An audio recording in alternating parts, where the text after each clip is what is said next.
The girl who texted my husband, "I miss you," thought he would be the one opening the door. But it was me. That is where my story really begins. A young woman in a tight dress, a box with a single cupcake in her shaking hands. Her lipstick still perfect, but her face gone the color of paper. Behind me, my husband on our cream leather sofa in our high-rise condo in Midtown Houston. Outside the windows, the city glowed like nothing bad could ever happen here. If you like real-life stories about love, betrayal, and taking your power back, stay with me until the end, and tell me in the comments what city you're listening from. Tonight I'm going to tell you how that girl ended up at my door, why my husband went from perfect man to stranger, and how I walked away with my head held high. My name is Simone Carter. I'm 32 years old, born and raised in Texas. On paper, I have a good life. I work in project management. I have my own savings and my own car. I live in a high-rise with a balcony that looks over downtown Houston. And until a few weeks ago, I had what people love to call the dream marriage. My husband's name is Malcolm. Successful, smooth-talking, always well-dressed. At work, people respect him. At family gatherings, everybody praises him. In pictures, we look like the couple you post under the hashtag Black Love. At home, he cooks. I used to brag about that. My man cooks, I would tell my friends. He would roll up his sleeves, tie on an apron, and say, "Baby, money out there is my duty, but cooking for you is my privilege." Back then, I believed every word. That Saturday evening in late May of 2025, the clock on the wall showed 6:30. The sun poured gold light into our condo, turning the marble counter in our open kitchen into something from a magazine. Malcolm stood at the stove in a navy blue apron with King of the Kitchen written across the chest. I had bought it for our 5th anniversary. He hummed a soft R&B song while he stirred a heavy pot of oxtails, slow cooking in brown gravy and spices. The smell filled the apartment, rich beef, thyme, pepper, garlic, onions. It smelled like home. From the outside, nothing looked wrong. I sat on a bar stool at the kitchen island, pretending to read a home decor magazine. But my eyes kept sliding off the words. My mind was somewhere else. For a while, something inside me had been off. Not loud, not obvious. Just a quiet, heavy feeling, like a small stone in my shoe that I kept trying to ignore. Malcolm had been on his phone more than usual. At night, on the couch, in the car, at red lights, even at the dinner table. He would smile at the screen, thumbs moving fast, then flip the phone face down as soon as I looked over. "Just work," he would say. "You know how it is. They expect us to be online all the time now." Maybe it really was work sometimes. But I also heard long stretches of silence from his office while he swore he was on a call. I told myself to be the understanding wife. The cool wife. The wife who doesn't nag. He was stressed. The company was talking about a promotion. He was helping his mother with some bills back home. These were the stories I repeated in my head. But every time he laughed at his phone and turned the screen away from me, something in my chest pinched. "Simone," Malcolm said now, turning from the stove with a big, easy smile. "Come taste this, baby. Tell me if the seasoning is right." His face still looked like the man I married. Warm brown eyes. A few faint laugh lines at the corners. I slid off the stool and walked over. He dipped a spoon into the pot and held it up. The steam rose, carrying the comfort of a whole Sunday dinner. I blew on it and took a careful sip. The broth was deep and savory, with just enough heat. The meat was already starting to fall off the bone. "It's good," I said. "Really good." "Good enough to make you forget the week you just had?" he teased, bumping me gently with his shoulder.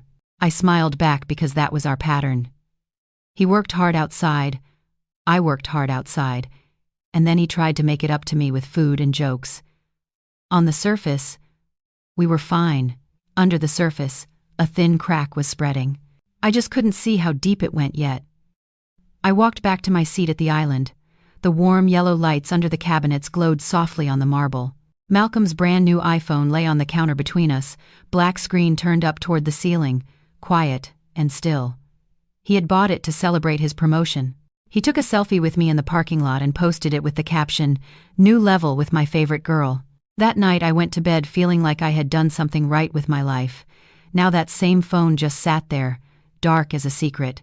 Malcolm chopped green onions at the cutting board. the tap tap tap of the knife mixed with the low playlist from the speaker. I flipped my magazine open again, more for something to do with my hands than because I cared about the pages. That was when it happened. There was no big sound, just a soft buzz. The screen lit up with a cool blue glow. My eyes went to it without my permission. It was pure instinct, the way your hand jumps back from a hot stove before your brain catches up. On the screen, I saw one word I recognized and one I didn't.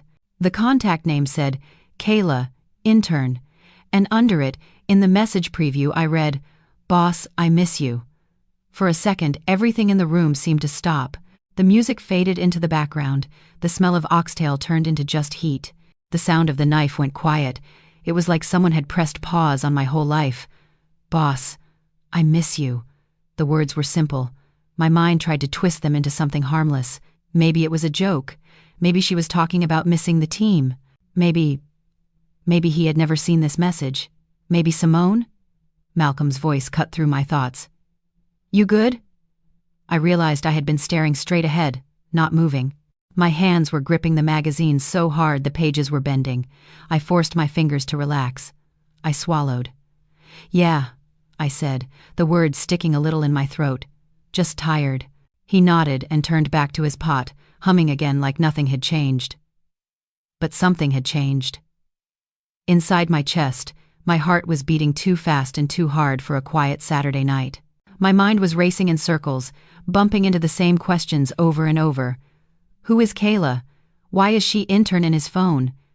Why is she telling my husband she misses him? I remembered him coming home a few months earlier, talking about a new intern on his team. "Smart girl. Quick learner. From out of town," he had said. I had smiled and told him it was good he was mentoring young people. I didn't know the young person in question was going to be bold enough to text my husband that she missed him. I stared at the glowing screen for another heartbeat. I thought about reaching over, picking it up, reading the whole thread. It was right there, in front of me. All I had to do was stretch out my hand. Then my old voice spoke up in my head. The voice that had been trained for years to be reasonable. "Don't be that wife. Don't go through his phone. You'll look crazy. Maybe it's nothing. Maybe you're just tired and emotional." I looked up. Malcolm's back was to me. He was adding carrots to the pot, moving with easy confidence, sure that his world was under control. I heard my mother's voice in my head, too. Not her actual voice, but the lessons I grew up around. Long as he comes home to you, that's what matters. I blinked and looked back down at the magazine. The phone screen went dark again. The moment passed. On the outside, nothing had happened. On the inside, I felt like somebody had taken a match and held it under the crack that had been running through my marriage. The heat was small, but it was real. Malcolm finished cooking. He set the table with care. White plates, cloth napkins, silverware lined up straight. He placed the steaming dish of oxtails in the center of the table, with white rice on the side. "Come on, baby," he called. "Let's eat before it gets cold." I walked over and sat down. He served me rice, then picked out the biggest, softest piece of meat and placed it gently on top. "I cooked it until the meat falls off the bone," he said proudly. "Just the way you like it." I picked up my fork. I took a bite. The meat really did fall apart in my mouth. The gravy was rich and deep, just like always. My body remembered loving this flavor. My mind remembered the first time he had cooked it for me in a tiny apartment, when we were broke and sharing one good pot. But tonight, something in the taste had changed. Or maybe it was me. It felt like trying to eat with a mouthful of sand. I chewed and swallowed, then reached for my water glass, forcing it all down. Malcolm watched my face. "You okay?" he asked. "You don't like it?" "It's good," I said quickly. "Really. I'm just not that hungry." He frowned, concerned. "You've been tired all week," he said. "Maybe you need to see a doctor, or take a day off." Once, that sentence would have wrapped around me like a blanket. Tonight, it landed on me like something heavy I didn't ask to hold. "It'll be fine," I said. "It's just been a long week." We ate in silence for a few minutes. He told me a story about his boss praising his team. I nodded in the right places. On the outside, we looked like a normal married couple having a quiet dinner in the middle of a busy life. Inside, my thoughts were not quiet. I thought about all the times I had swallowed my own hurt to keep the peace. Times when something didn't feel right and I told myself, it's probably nothing. Don't make it a big deal. I had done that so many times I had almost forgotten what my own intuition sounded like. I glanced over at the counter. Malcolm's phone lay exactly where it had been, quiet now. It looked harmless, just glass and metal. But now I knew that inside that smooth black rectangle there was at least one sentence that did not belong in my marriage. The night I saw Boss, I miss you on Malcolm's phone, sleep did not come easy. We finished dinner. He talked about work and promotions. I nodded, smiled, said the right things. My mouth moved on its own. My mind was stuck on 4 words. Boss, I miss you. When he reached for my plate, my hand flinched. He paused for half a second. You sure you're okay? He asked. You barely ate. I'm fine, I answered. Just tired. That was the first lie I told myself. After he cleaned the kitchen and watched TV next to me like nothing was wrong, we went to bed. Malcolm fell asleep in minutes. His breathing turned slow and deep. I lay flat on my back, eyes open in the dark, listening to the ceiling fan. Part of me whispered, "You're overreacting, Simone. She's just a kid. Maybe she jokes like that with everybody." Another part answered, "Then why are you shaking?" I thought about the women I had grown up around, aunties who ignored small signs until the truth walked through the door with a baby on its hip. Women who stayed for the family while their husbands lived double lives. I had always said that would never be me. But saying never was easy when the problem belonged to someone else. Sometime after 3 in the morning, my body gave up and shut down. When my alarm rang at 6:30, it felt like I hadn't slept at all. Malcolm was already in the shower. I made coffee, moving slow. When he came out with a towel around his waist, he kissed my cheek. "You sure you're good?" he asked again. "I will be," I said. I didn't know yet what good would look like. I only knew I was done telling myself pretty stories. All that week, I watched him. Not with drama. I didn't snatch his phone or follow his car around Houston. I just paid attention. On the couch at night, he smiled down at his phone, thumbs moving fast, then turned the screen face down when I looked over. A couple of evenings, he called from the office. "Gotta stay late with the team," he said. "We're pushing a deadline." He came home hours later smelling not only like air conditioner and printer ink, but with a faint trace of a sweet perfume I didn't own. On a normal Wednesday, he got a fresh fade and came home grinning. "Just wanted to clean up a little," he said when I raised an eyebrow. "You know, look sharp." None of these things, by themselves, proved anything. Taken together, they felt like small red flags tied to a long rope I could no longer pretend not to see. On Wednesday morning, after Malcolm left for breakfast with a client, I opened my laptop at the dining table and logged into our online banking. My hands were shaking, but only a little. Not enough to stop me from typing the password. The account summary came up. Checking. Savings. Our joint credit card. The numbers looked normal. I clicked recent transactions. Groceries. Gas. Utility bills. Target. My normal life in a list. Then my eyes hit a row of small transfers. $80. Kayla Reed. Note. Lunch. $50. Kayla Reed. Note. Gift. $100. Kayla Reed. Note. Just because. My heart skipped. I scrolled down. $1,500. Kayla Reed. Note. Happy birthday with a tiny heart. I stared at the date. It was last week. The same night he came home late, kissed my forehead, and told me a client dinner had run long. Heat rose up my neck and into my face. I was sitting alone in our quiet, pretty condo, but I felt like a spotlight had switched on over my head. "You're the wife, Simone," a voice inside me said. "You were there when you two were broke. Now he's wiring your shared money to the intern." Something inside my chest folded, then slowly stood up straighter. It wasn't about the amount. It was what it meant. Pieces of our bank account were traveling out of our marriage and into someone else's life. I took a steady breath, clicked download statement, saved the PDF, then emailed a copy to a private address Malcolm didn't know about. Each click made me feel a tiny bit taller. That afternoon, I went down to the parking garage to grab a bag from my trunk. Malcolm's SUV was parked in its usual spot beside my car. I opened the passenger door of his truck without fully knowing why. The first thing that hit me was the smell. A soft, sweet scent. Not my floral body spray.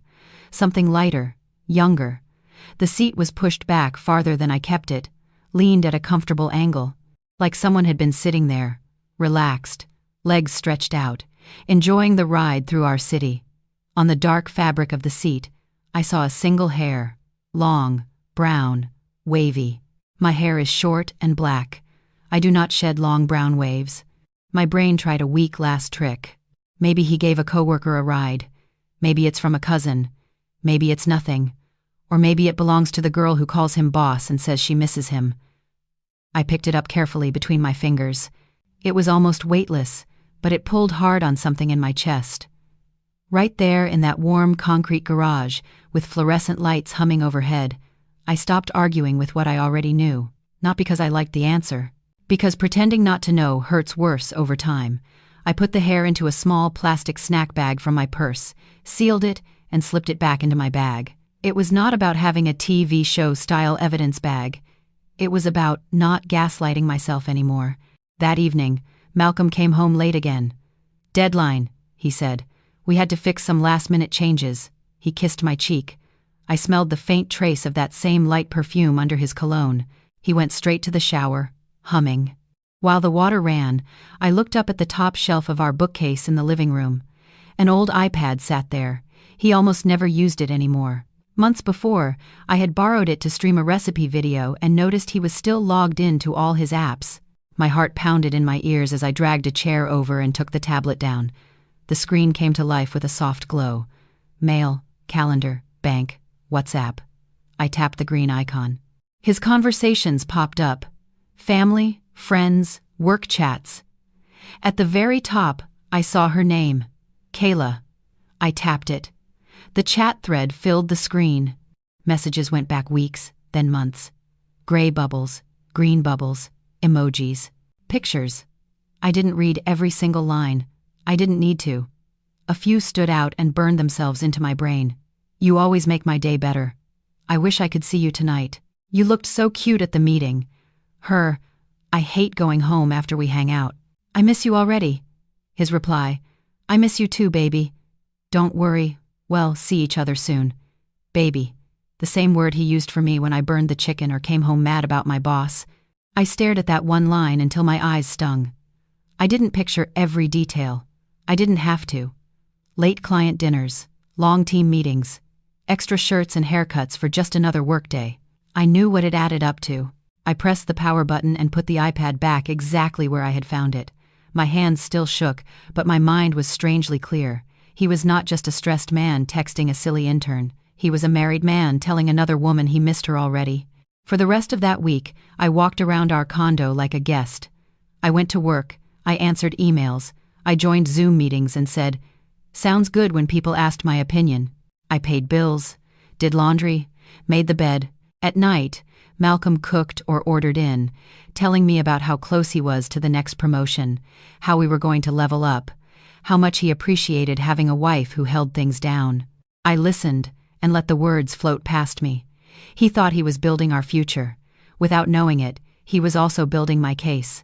On Friday night, he walked through the door with a white paper bag that smelled like basil and spice. "Your favorite," he said, grinning. "Thai from that place in Midtown." He set the bag on the counter and started laying out the containers. "You've been down all week," he added, watching my face. I wanted to do something nice. A small part of me wanted to fall back into the comfort of that sentence, to forget what I had seen on the bank screen and the iPad. To pretend "Boss, I miss you" was just a childish joke. But the other part of me, the part that had saved statements and bagged strange hairs, stayed awake. "We ate." He watched me. "You sure there's nothing wrong?" he asked. "You're so quiet, Simone." I put my fork down and took a sip of water. "I'm just tired," I said again. Then I added, "Tired of feeling like I'm guessing all the time." He squeezed my hand. "We're fine," he said. "I see you. I'm doing all this for us. One more promotion, and we really start living the way we deserve." He believed that. In his head, he was a good man, who had made a few mistakes but still had his family under control. Lying in bed that night, watching him breathe in the blue light from the street outside our window, I finally decided something. I was done guessing. If he was going to keep lying with his mouth, I would watch what he did with his feet. I needed to know what he would choose if he thought I wasn't around. Saturday came. The last weekend of May 2025. Houston skies were bright and high. From our balcony, I could see people walking dogs, riding scooters, laughing under patio umbrellas at the coffee shop across the street. Inside our condo, the air was cool and still. The kitchen lights were warm. Malcolm tied on his navy apron again. "Oxtails tonight," he said, smiling. "You need something comforting." "I got you." He moved around the kitchen like a man who owned the room.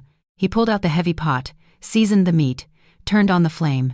Old R&B played low from the Bluetooth speaker. I sat on the stool at the island. His new phone lay on the marble, blank and black. The same phone where I had first seen the words, "Boss, I miss you." My heart was steady now. Not calm, exactly, just firm. He turned to look for a spice in the pantry. That was when the phone buzzed. The screen lit up with a soft blue glow. "WhatsApp, Kayla." I reached for it without thinking twice. The lock screen asked for a 6-digit code, our wedding date. I entered the numbers. The phone opened. I tapped the green WhatsApp icon. Her name sat at the top with a fresh dot.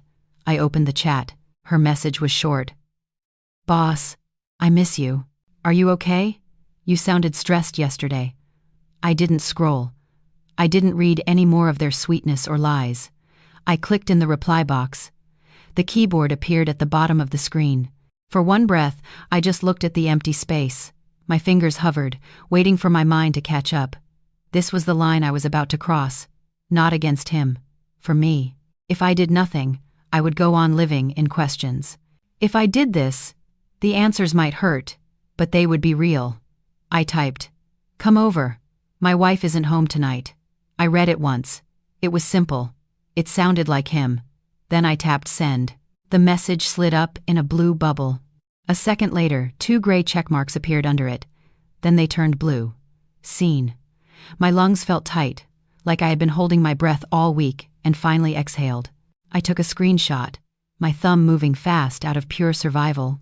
I sent the image to my own number. Then I opened his photo gallery, deleted the screenshot, and cleared it from recently deleted. I pressed the power button and placed the phone back on the counter exactly where it had been. Same angle, same distance from the burner. Malcolm turned around from the pantry with a jar of thyme in his hand. "You good?" he asked. "Yeah," I said, sliding my own phone into my pocket, just checking a recipe. He smiled and went back to stirring the pot. Meat sizzled. The song on the speaker changed. Outside, the city went on like nothing important had just happened. For the first time all week, I didn't feel like a woman waiting for something bad to fall on her head. I felt like a woman who had pulled her own ripcord. In the bedroom, I checked my phone. The screenshot was there. Safe in my messages. That little blue bubble with my fake line under his name was both a trap and a mirror. I washed my face, fixed my curls, pulled on clean jeans and a soft top. I put on a little gloss, just enough to feel like myself in my own skin. When I walked back out, the condo felt smaller and sharper. The smell of oxtails was thick in the air. The lights seemed too bright. Malcolm glanced at the clock. "It's almost 7, he said. "Well, eat around 7:30. "Okay," I replied. I sat on the sofa with the TV remote and pretended to scroll through shows. I kept the volume low. I wanted to hear the hallway outside more than I wanted noise in here. My mind did easy math. From the side of town where Kayla lived, it would take 30 to 40 minutes to get here on a Saturday evening. Less if she was excited, less if she didn't worry about being seen. The clock on the wall ticked. 7:10. 7:20. 7:30. Part of me prayed that she would not come, that she would read that message, feel something in her own chest, and decide this was a line she wouldn't cross. The other part wanted to know, wanted the boil to break, wanted the truth out in the open where it could no longer rot in the dark.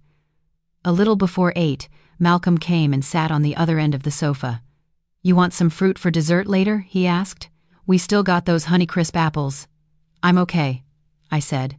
He pulled out his phone and started scrolling the news, completely at peace. The second hand on the wall clock swept up to 12. 8 o'clock. The apartment felt so quiet I could hear the hum of the air conditioner and the faint bubbling of the pot in the kitchen. Then the doorbell rang. Ding dong! The sound wasn't loud, but in that moment, it echoed through my bones. Malcolm's eyes went wide. He looked at the door, then at me. "Who could that be this late?" he muttered, already shifting like he was about to stand. "Stay," I said calmly. "I'll get it." He frowned a little, confused, but sat back. I stood up, smoothed my shirt, and walked down the hallway. My feet were steady. My heart was not racing now. It was wide awake. The hallway outside our condo was quiet and clean, washed in soft yellow light. The kind of hallway where people mind their business and expect nothing wild to happen. I put my hand on the doorknob, turned the lock, and opened the door. And there she was, the girl who had texted my husband, "Boss, I miss you." The girl who thought he would be the one opening the door. As you imagine that scene, I want you to ask yourself something. If you were the wife standing there, what would you do next? Because that night, I didn't scream. I did something else. And that's where the real story begins to show its teeth. The girl on the other side of my door could have been me 10 years ago. Young, pretty, nervous and excited at the same time. She was small, maybe 5'3", with smooth brown skin and long wavy hair pulled over one shoulder. Her makeup was done just right, lashes curled, lips soft pink, eyeliner sharp. She wore a tight little dress that hugged her body and high heels that didn't look like they were made for walking, just for being seen. In her hands, she held a small white bakery box with a clear window on top. Inside, I could see a single cupcake with way too much frosting and a little gold sugar on top. At first, she smiled. It was automatic, like she had practiced this moment. She opened her mouth, ready to say something cute. Then she realized it wasn't Malcolm in the doorway. Her smile fell off her face. Her eyes went wide, and all the color drained from her cheeks. Her fingers squeezed the box so hard I thought she might crush the cupcake. "Hi," I said calmly. For a few long seconds, she just stared at me.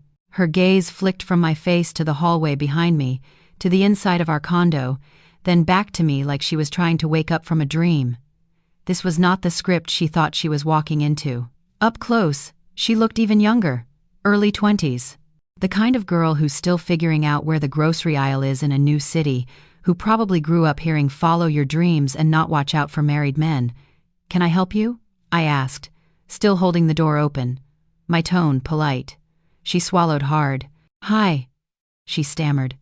I brought." Her words got lost on the way out.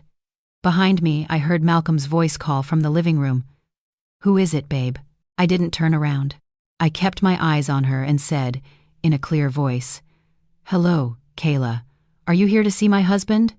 The name hit her like a slap. Her mouth dropped open. For a moment, I thought she might turn and run. Her heel shifted back half an inch, her body already wanting to retreat. "If you take one more step," I said quietly, "tomorrow your parents and your HR department will get screenshots you really don't want them to see." My voice wasn't raised, but it was sharp enough. She froze. Her breath hitched. Her eyes filled with the kind of fear you only feel when you realize you are not the one in control anymore. "Come in," I added, stepping back and opening the door wider. "Well, talk like adults." She hesitated, then crossed the threshold. The hallway smell of carpet cleaner and air freshener faded as she stepped into our condo and caught the scent of oxtails and thyme. Her shoulders hunched a little, like the walls themselves were judging her. I closed the door, turned the lock with a soft click, and for a second, the three of us were in three different worlds. Kayla, standing just inside, clutching her cupcake like a shield. Malcolm, halfway up from the sofa, staring with his mouth slightly open, and me, in the doorway, between them, feeling strangely calm. Malcolm's face went through three expressions in 2 seconds: confusion, recognition, then pure panic. "Kayla," he said, voice cracking, "what are you doing here?"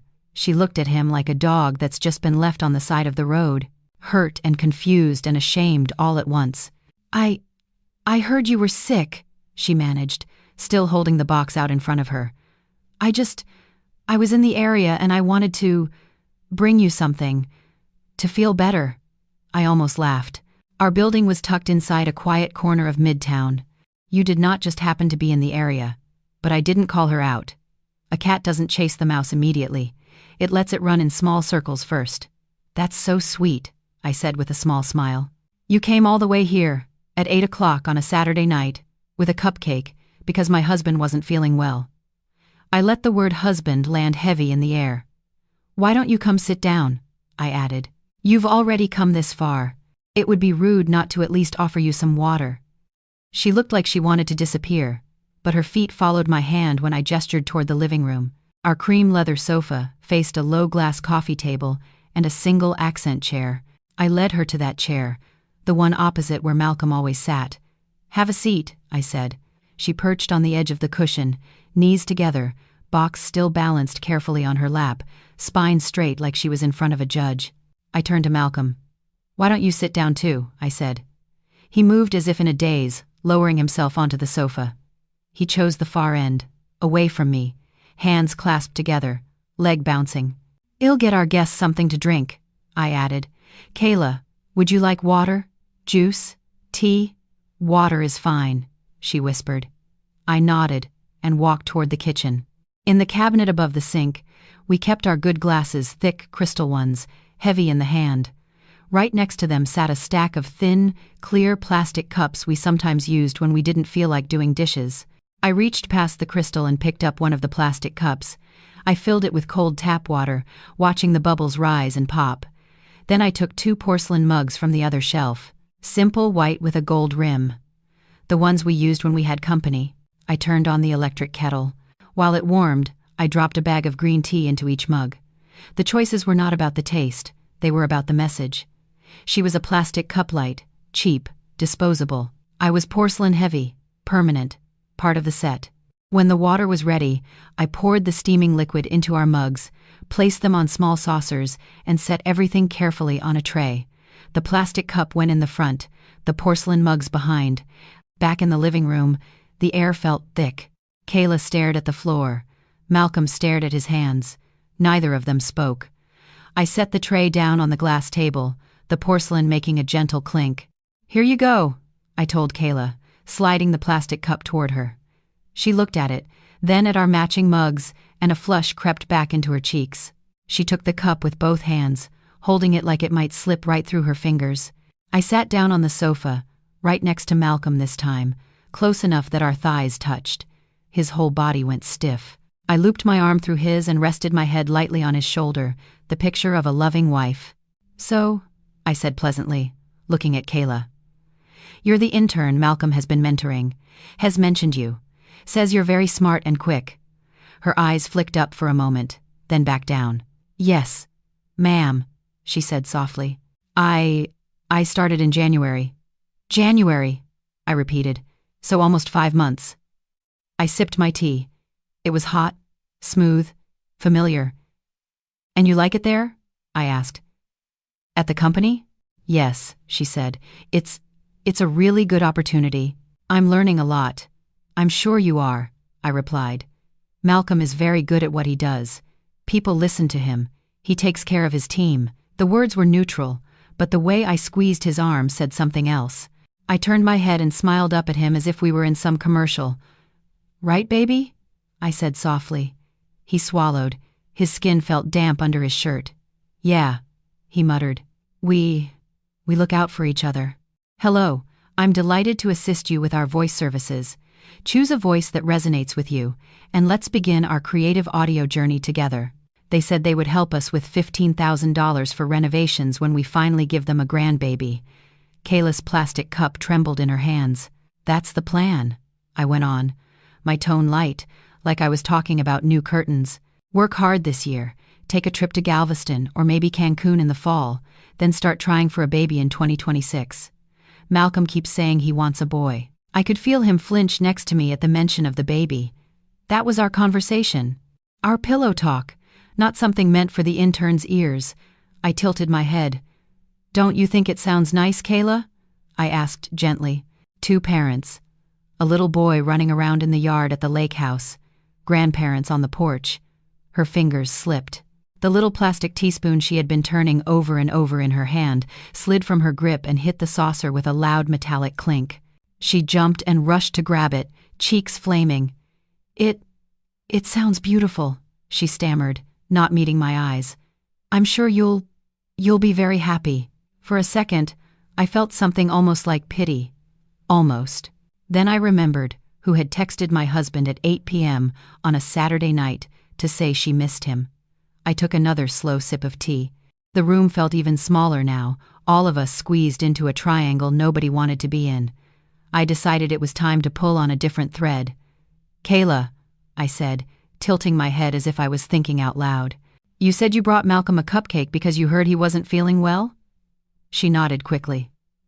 "Yes, ma'am," she said. "He was, complaining about his stomach the other day.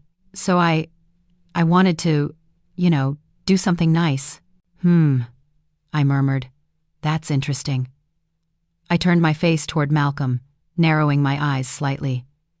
"Interesting that you're complaining about your stomach to your intern," I said. "Not to your wife, who sleeps next to you every night." He dropped his gaze. "I just mentioned it at work," he muttered. "It wasn't like that." I looked back at Kayla. "And you remembered?" I asked. "His stomach?" She shifted again, caught in the beam of my attention. "Yes, ma'am," she said. "My family. We use this honey with black garlic back home. My mom sends it. It helps with stomach issues. I told him I could bring some next time." She said it like she was proud of herself. I let out a small, humorless laugh. "Wow," I said softly. "You sure do worry about your boss. Look at that. The wife who lives in the same bed with him hasn't made him that honey with garlic. But you, his intern for 5 months, already know his pains and his remedies." Both of them sat frozen. The air conditioning hummed. The clock on the wall ticked. In the background, the smell of oxtails had turned from comforting to heavy. I set my cup down, the porcelain clicking against the saucer.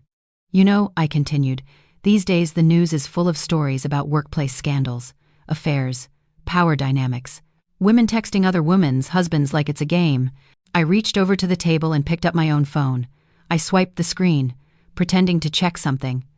"Sometimes, when Malcolm is too busy, I help him check his messages," I said casually. "I see all kinds of numbers, but one caught my eye recently." I looked directly at Kayla now. A young number, a sweet little name, sending very affectionate messages to my husband. Her chest rose and fell faster. Her fingers dug into the cheap plastic of the cup. "With the wife at home," I added. "Can you imagine? A girl sending 'I miss you' to another woman's husband like she's texting her boyfriend." Her lips parted. No sound came out. Across from her, Malcolm pressed his palms together so tightly his knuckles whitened. "And you know what the funny thing is, Kayla?" I said, my voice almost kind. "That night, my husband really was cooking, just like tonight. He was standing at that stove when a message popped up on his screen."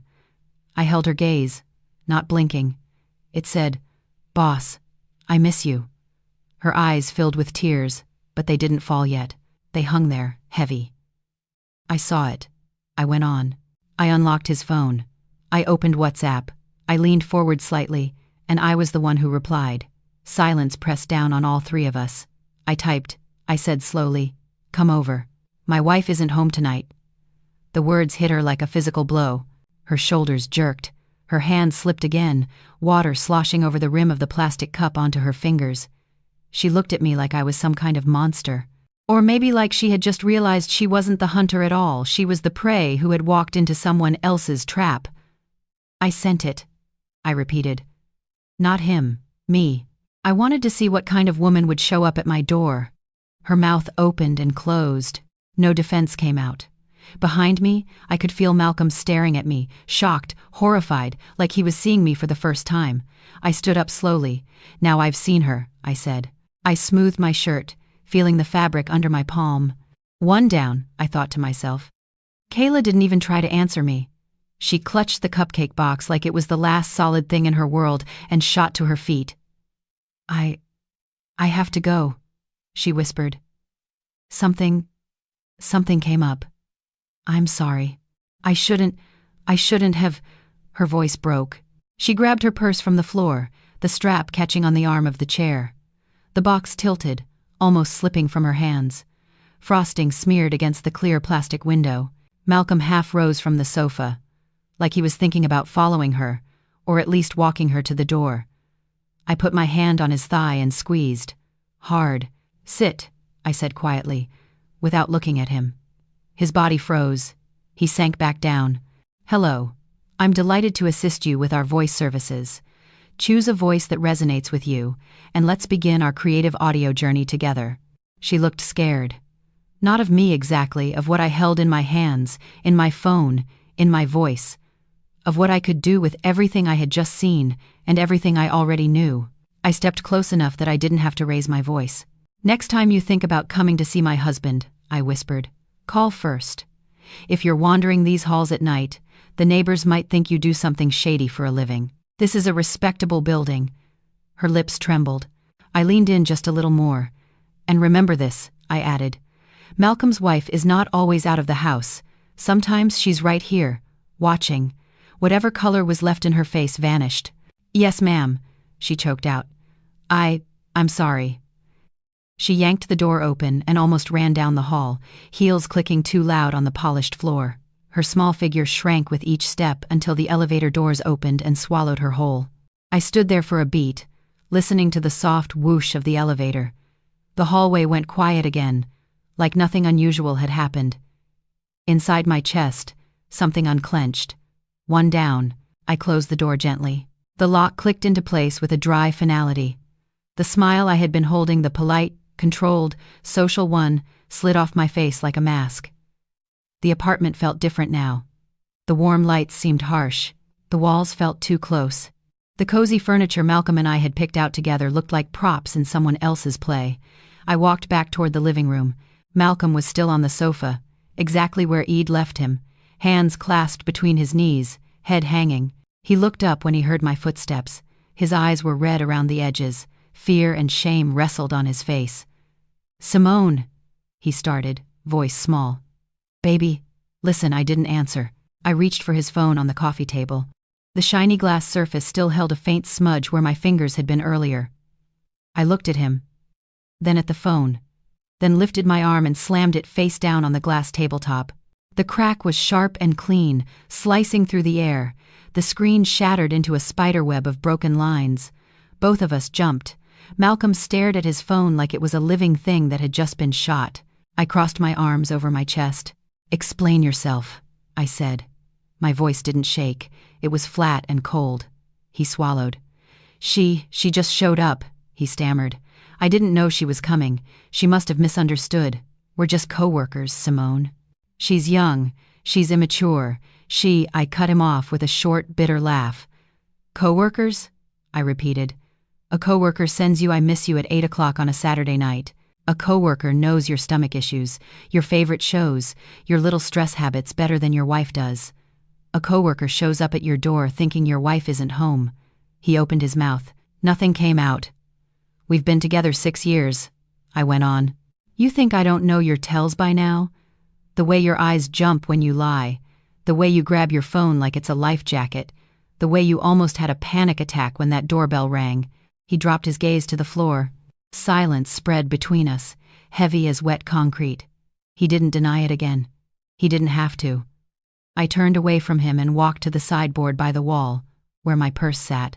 I opened it and pulled out a stack of printed papers I had tucked there earlier that day, my insurance policy. I had hoped I wouldn't need it. I tossed the stack onto the coffee table next to the broken phone. The pages slid across the glass, fanning out, numbers and highlights flashing under the light. What's that? He asked weakly. Your love letters, I said. In bank language. He reached for the top sheet with shaking hands. His eyes scanned the transactions, the dates, the names.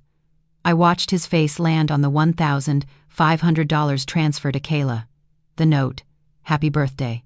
His lips parted. You went through our account? He whispered. You went through our marriage, I answered. I flipped another page toward him. This one had screenshots of WhatsApp messages, printed from his old iPad. Little gray bubbles and green bubbles, cut and taped onto white paper, with dates and times carefully written under them in my neat handwriting. I could have missed one text, I said. I could have ignored one late night for the team. I could have swallowed one lie about a client dinner. But this? I tapped the paper. This is not one mistake. It's a pattern. And I don't sleep next to patterns like this. His eyes filled with tears. Real ones. They slid down his cheeks and dropped onto the paper. I'm sorry, he choked. I went crazy, okay? I got caught up. She made me feel young. She made me feel, I don't know, admired. It was stupid. It didn't mean anything. You are my wife. Please, Simone, just give me one more chance. I'll end it. I'll quit my job if I have to. I'll do whatever you want. I walked away. Into the kitchen. The pot of oxtails sat on the stove, still warm. The gravy had thickened, clinging to the meat. A few hours earlier, he had bent over this pot like it was his love language. I picked it up with both hands. Simone? He called from the living room. He stepped into the doorway just as I tilted the pot over the trash can. The rich stew slid out in a heavy, wet rush. Meat, bones, carrots, all of it landed on top of old coffee grounds and onion peels with a sick sound. The smell of slow-cooked comfort mixed with the sour stink of garbage. Malcolm stared, eyes wide. What are you doing? He gasped. I set the empty pot in the sink and turned to face him. My love for you was like that stew, I said quietly, slow-cooked, tender, full of flavor, something I was proud of. But once it falls into trash, I glanced at the overflowing can, then back at him. I don't scoop it back out. I don't wash it off and pretend it's the same. I wiped my hands on a dish towel. I don't eat trash, I finished. That broke something in him. He dropped to his knees right there on the tile floor, grabbed at my legs like a drowning man reaching for a rope. Please, he cried. Please, Simone, don't do this. Don't leave. Don't throw away 6 years over this. I'll fix it. I swear to God, I will. I'll go to therapy. I'll block her. I'll change my number. His words soaked my jeans. His tears dripped onto my feet. For a moment, a picture flashed in my mind, our first apartment, when we could barely pay rent, when we shared one thin mattress and a second-hand couch. Him holding my hand, promising me better days. That man had existed. But the man kneeling in front of me now had made his own choices. I stepped back, pulling my legs free from his grip. Get up, I said tiredly. Keep what little dignity you have left. He looked up at me, eyes searching for the soft place in my heart he used to know how to reach. He didn't find it. I walked past him, down the hallway to our bedroom. I opened the closet and pulled out the suitcase I had packed that afternoon while he was running errands. A few clothes, my important documents, my laptop, a framed photo of my parents. Enough to live. Not enough to drown in memories. Back in the living room, I set the suitcase by the door. On the coffee table, I placed one more sheet of paper. This one was a copy of the promissory note from my parents, Harold and Denise, when they'd loaned us $40,000 to renovate this condo. Their names, his signature, the amount, clear as day. When you sell this place, I said, my voice steady, the first $40,000 go back to my parents. Then we split whatever's left. The mortgage, the taxes, the bank. That's your problem now. You wanted to impress people with a big life. Pay for it. He just stared at the paper, at me, at the suitcase. I opened the door. The hallway air felt cooler on my face. I stepped out, pulling the suitcase behind me. The wheels rolled softly over the carpet. I didn't look back. That night, I went to stay on a pull-out sofa in my best friend Renee's small, cozy apartment in Montrose. She opened the door before I could knock twice, saw the suitcase, saw my face, and just pulled me into a long, tight hug. No questions at first, just arms, just breathing. Later, over hot tea that smelled like lemongrass and honey, I told her everything. The message, the bank transfers, the intern at my door, the oxtails in the trash. Renee listened like a lawyer and a sister at the same time, eyes sharp, heart open. We're not just walking away from this, she said when I finished. We're going to do it clean, legal, and we're going to make sure he pays the real price. By Monday morning, the evidence was in one big file. Bank statements, screenshots, photos, dates, times, a neat little package. At 9 a.m., sharp, sitting at Renee's kitchen table with my laptop open and her hand on my shoulder, I addressed an email to the CEO and the head of HR at Malcolm's company. Subject line: Report of inappropriate relationship and misuse of company resources. I attached the PDF. My finger hovered over the send button for half a second. Then I clicked. The little whoosh sound of the email leaving felt louder than any shout. The arrow was in the air now, and there was no calling it back. When I heard the little whoosh of that email sending, my whole body went quiet. Not calm, just quiet. Like every nerve had been screaming for days and suddenly ran out of breath. Renee squeezed my shoulder. "That's it," she said softly. "You did it." For the rest of that morning, time moved in slow motion. We stayed at her kitchen table, coffee cups, laptops, and that heavy silence between us. I didn't go to work. I had called in personal. It felt like too small a word for what was happening, but I didn't owe anyone the full story. Around 11:30, my phone buzzed. The name on the screen was Tasha, a mutual friend who worked in another department at Malcolm's company. I answered on the second ring. "Girl," she said, skipping hello. "What did you do?" I took a steady breath. "I told the truth," I said. "What's happening?" "You did more than tell the truth," Tasha replied. "That truth is pacing up and down this building like a whole storm." She lowered her voice. 10 o'clock on the dot, they called Malcolm into a conference room. HR, his director, one of the senior VPs. They had a folder on the table. "A folder. My folder." They showed him receipts, she went on. Screenshots, statements. Simone, they had everything. He tried to say it was fake at first. You know him. But they had the same emails from his work account, the corporate card charges, the calendar invites.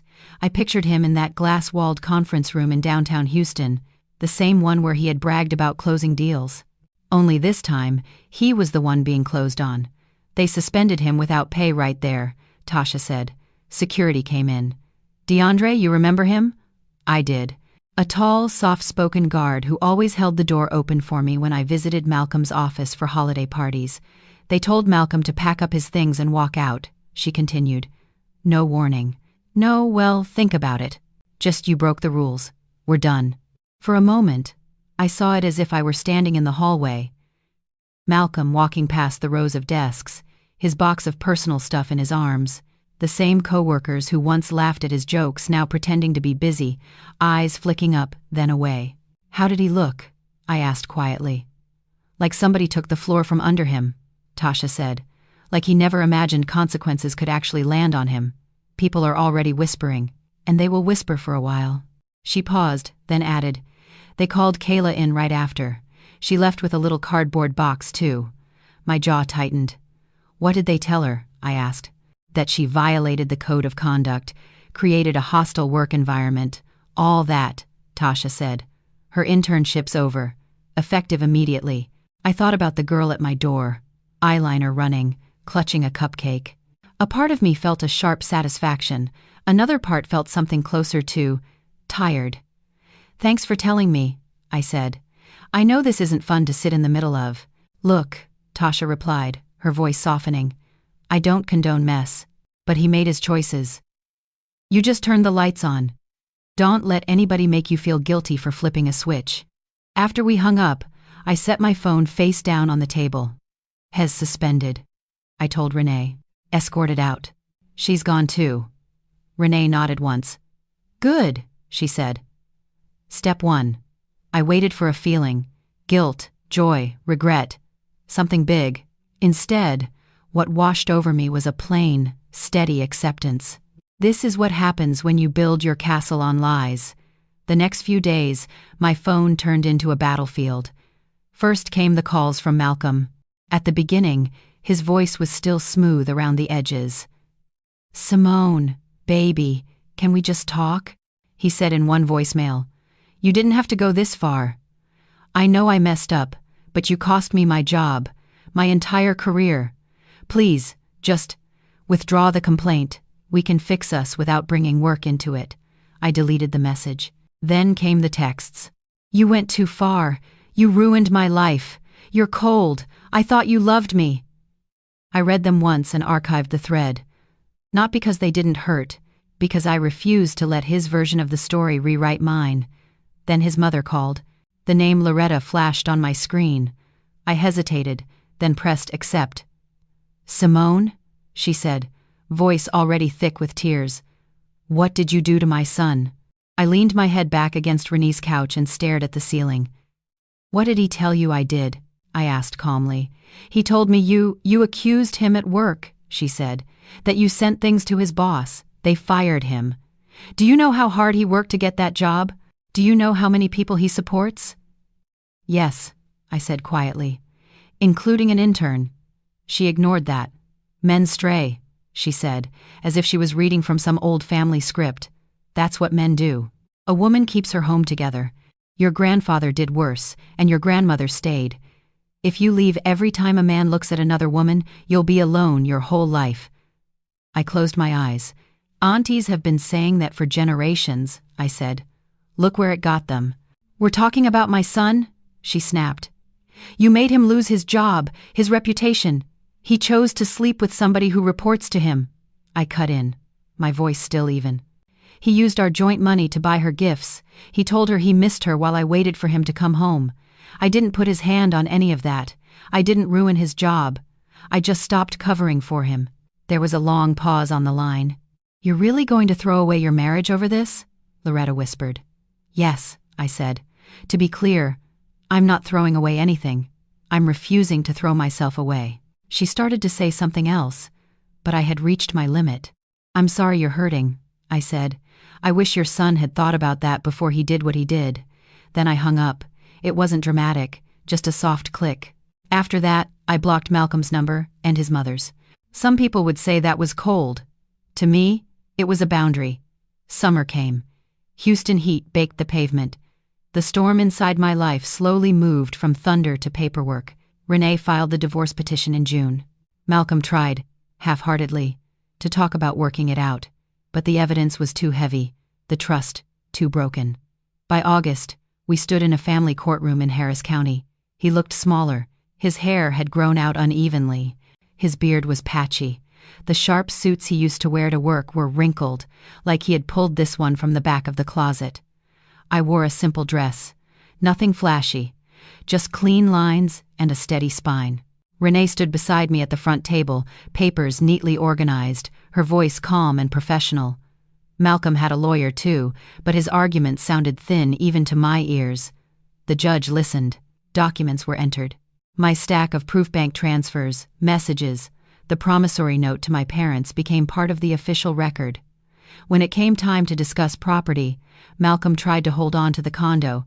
"I need a place to live," he said. "She has somewhere to go. I've already lost my job. If she takes half the condo too, I'm on the street." Renee cleared her throat.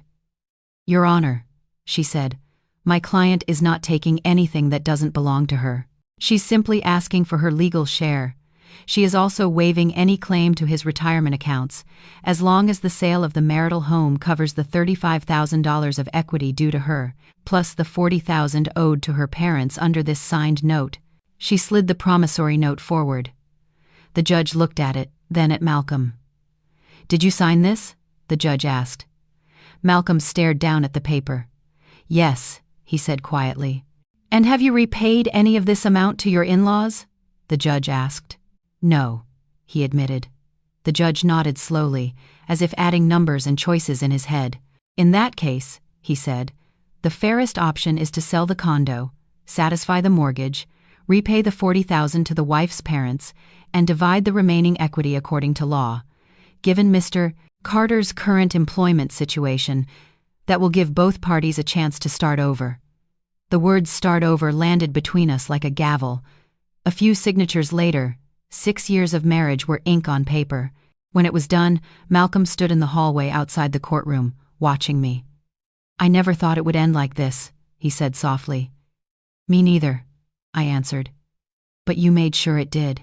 He opened his mouth, as if to ask for one last chance, one more conversation, one more piece of me. I turned away. Renee and I walked out into the hot August sunlight. The sky was clear and bright. The condo went on the market as a motivated seller listing. Less than a month later, Some young couple snapped it up. After the bank, the realtor, the taxes, my parents, and my share, Malcolm was left with barely enough to pay off his car and a few credit cards. Then he had to sell the car too. He ended up renting a small place on the edge of town. I ended up with a check in my hand and a choice to make. I could have chased another big, flashy place. Another high-rise with floor-to-ceiling windows where I could pretend everything looked perfect from the outside. Instead, I drove with Renee one Saturday to a quieter part of West Houston. Tree-lined streets, modest apartment complexes, less look at me, more breathe here. We walked into a unit on the second floor of a brick building. Sunlight poured through a sliding glass door onto simple wood floors. The kitchen was small but bright. The bedroom had just enough space for a bed, a dresser, and peace. I stood in the empty living room, listening to the hum of a distant lawnmower, faint traffic, birds I hadn't heard in Midtown. "This one," I said. "You sure?" Renee asked. I nodded. "For the first time," I said, "I want a place that feels like mine, not a stage." We filled out the application that day. A week later, I got the keys. Standing there with that small metal shape in my palm, I realized something. I had lost a husband, a condo, and the picture of my life I thought I wanted. But I had also gained something I hadn't had in a long time. A clean door to walk through. What I chose to build on the other side of it, that was the question waiting for me next. The first night I slept in my new place, it was so quiet I could hear my own thoughts. No elevator dings, no neighbors' music shaking the walls, no constant hum of traffic 3 floors below, just the soft whir of the ceiling fan and an occasional car rolling by on the street outside. The apartment was small, 1 bedroom, 1 bath, a little living room, and a balcony that looked out over a row of trees and a tiny strip of grass. No view of downtown. No fancy lobby, no doorman. But when I woke up that next morning to soft October light sliding across the floor and the sound of birds instead of sirens, I felt something I hadn't felt in a long time. Safe. I made coffee in my new, slightly scratched coffee maker. I sat on the floor with my back against the wall, no couch yet, just me and my mug and a couple of moving boxes. The air smelled like cardboard and fresh paint. The silence didn't feel empty anymore. It felt open. Over the next few weeks, I slowly turned that little space into a home. I didn't buy anything big or flashy. No designer chairs, no marble tables, just what felt like me. A soft beige couch that invited you to sink in. A solid wood bookshelf with clean lines, plants that loved the sunlight, snake plants, pothos, a fiddle leaf fig that I promised myself I'd try not to kill. A simple rug with a quiet pattern that felt good under my bare feet. On one wall, I hung a framed photo of my parents, Harold and Denise, smiling on their porch. On another, I put a picture of myself at 21, standing at my college graduation with big hair, hopeful eyes, and no idea what life was about to throw at me. I wanted a house that reminded me where I came from and who I had survived being. I left Malcolm out of the frames. At work, things changed too. For months, I had been carrying a project that nobody thought would be finished on time. I stayed late. I asked hard questions. I made sure my team had what they needed, even when I wanted to go home and cry on Renee's couch. In October, my boss called me into her office. "You held this whole thing together," she said. "The client is thrilled. The numbers are good. The board is happy. And I'd like to promote you to team lead, effective next month." For a second, I just blinked. I had watched Malcolm chase titles for years. He wanted them so badly he forgot what he risked while he ran. I hadn't been chasing this. I had been trying to hold myself together. "Yes," I said finally, my voice steady. "Thank you. I'm ready." When I left her office, I didn't call Malcolm to tell him. I didn't owe him that moment. I drove back to my little apartment that evening with the windows rolled down. Houston in October can still feel like summer, but that day the air was just cool enough that it felt like change. Renee came over with a bottle of red wine and a bag of takeout. We sat on my small balcony, plates on our laps, feet propped on a plastic stool I used as a table for my plants. The sun went down slowly. The sky turned from pink to dark blue. Streetlights clicked on. "To your new life," Renee said, raising her glass toward me. I clinked mine against hers. "To your law degree," I said back. "And to you answering my phone calls at midnight without ever saying I told you so." She laughed and took a sip. You know, I'm proud of you, right? She said. Not for sending the email, not for the divorce. I'm proud that you didn't let what he did turn you into somebody bitter. I looked down at the swirling wine in my glass. Some days I still feel bitter, I admitted. Some days I still want to yell about it. Of course you do, she said. You're human. But you didn't let it make you small. You got a new place. You took the promotion. You took care of yourself. That's the part that matters. She leaned back and studied me for a second. Forgiveness is between you and God, she added. Self-respect is between you and you. Tonight, you chose you. That's enough. I let her words sink in. For a long time, I had confused forgiveness with staying. I thought you forgive someone by staying in the same spot and absorbing more damage. Now I was starting to understand that sometimes forgiveness looks like walking away and just not dragging them with you anymore. Later that night, after Renee left, I curled up on the couch with my laptop. A notification pinged on Facebook. A message from someone I didn't know. Her profile picture was a bright yellow sunflower. Hello Simone, it read. You don't know me. My name is Monique. I read your story in a private women's group. Someone reposted it there, with fake names. I just wanted to say, thank you. I scrolled down. For years, her message continued, I've been married to a man who cheats, lies, and tells me I'm crazy whenever I question him.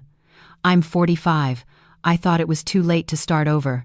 But reading what you did, how you left, how you stood up for yourself, how you're building a new life, it gave me the courage to finally pack my bags last week. I filed for divorce yesterday. I'm scared, but I feel freer than I have in years. Thank you for sharing your pain. It helped me change my life.